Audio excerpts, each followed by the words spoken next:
troubles getting started. And, I definitely experienced this. And I think a lot of our listeners probably do too, where they don't know what to sell.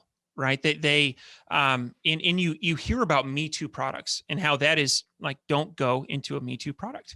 Um, and you hear a lot of people say, well, I don't have an invention. I don't have a patent. And so curious from a product selection standpoint, what has helped you there? And what would you say to those people that are kind of stuck at that spot? Well, definitely like making decisions based on data. We created our own kind of product research tool that we use at Private Label Mastery. It's not Helium 10, it's not Jungle Scout, although those are awesome tools that really help people and we recommend them all the time. We've really like dialed in how to like filter Amazon's data as well as possible. So I think, product selection is super important. It's really important. So many people I speak to and meet every day just don't really understand like basics of like bestsellers rank, making sure you're not going too deep on a product, making sure you're not going in too competitive of a marketplace. So I would say just spend some time like really looking at data, whether you use Jungle Scout or Helium 10. That's the biggest thing I would encourage people to do. Just educate yourself on the amazing amount of data that Amazon does provide to us as entrepreneurs, and then just try to make as much data-based decisions as you can, and then just jump in, test, see what works for you, and then, be willing to learn and, risk some money along the way too, as well. What are the top three things that you think Amazon FBA sellers and what you teach, that what are the top three things you should be focusing on in your Amazon FBA business? I would say, just healthy growth, like thinking longevity, thinking about how can I actually like build a real long-term business. Most of the people I know in the space who are like really successful sellers, 7, 8, 9 figures, they're thinking long-term. They've really just kind of built the business in a healthy way, being persistent, being consistent. So I would say having a long-term focus, thinking about where you actually not just want to take your Amazon business, but where you want to take your brand. Our brands aren't just on Amazon, just to be clear. They're on Home Depot, they're on Walmart, they're on eBay, they're on Amazon, they're on lots of different platforms. So thinking long term. And what was your question again, Ken? I got lost track. What are the top three things that you feel as an Amazon FBA business to focus on?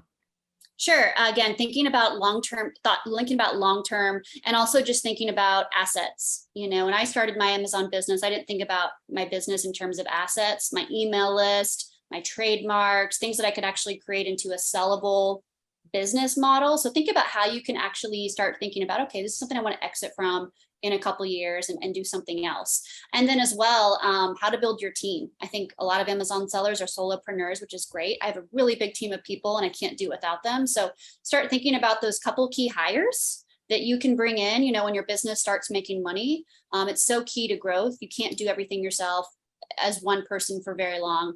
So just building out your team and creating it in a way that can create a real business that you can remove yourself from in some way at some point.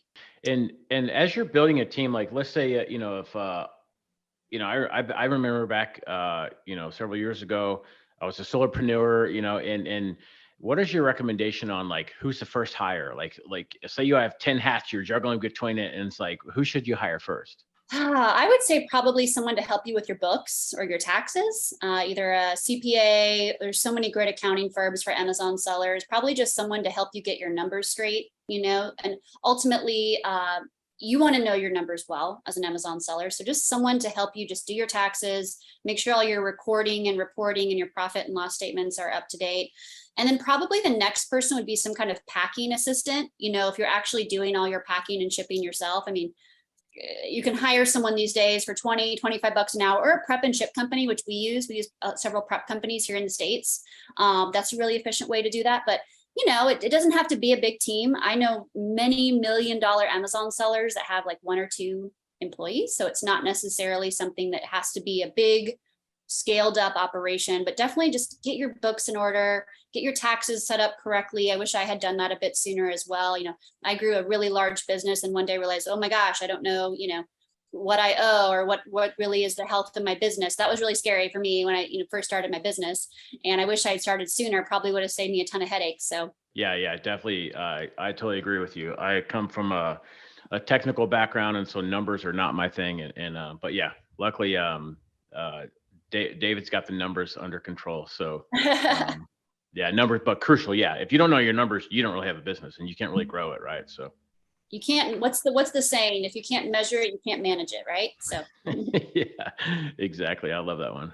So you identify the product and now it's time to launch. Yeah. What would be your recommended product launch cadence? Is it one per month? Is it one per quarter? Tell us about that. So we have our own kind of method that we loosely call the 3x2 method at our company when we launch products. So essentially we'll launch 3 private label products at once. We assume that we're going to have 2 out of 3 winners. Sometimes we'll have 1 out of 3 winners. So we call it 3x2, launch 3, move forward with 2.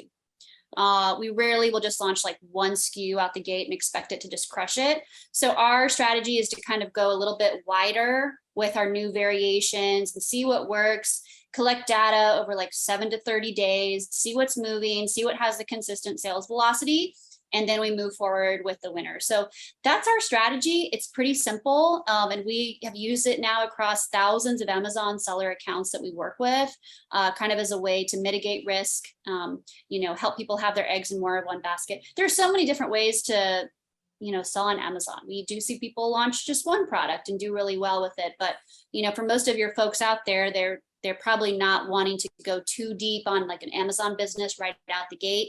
So we like to advocate just a little bit, being a little bit more conservative when you can, just to start off.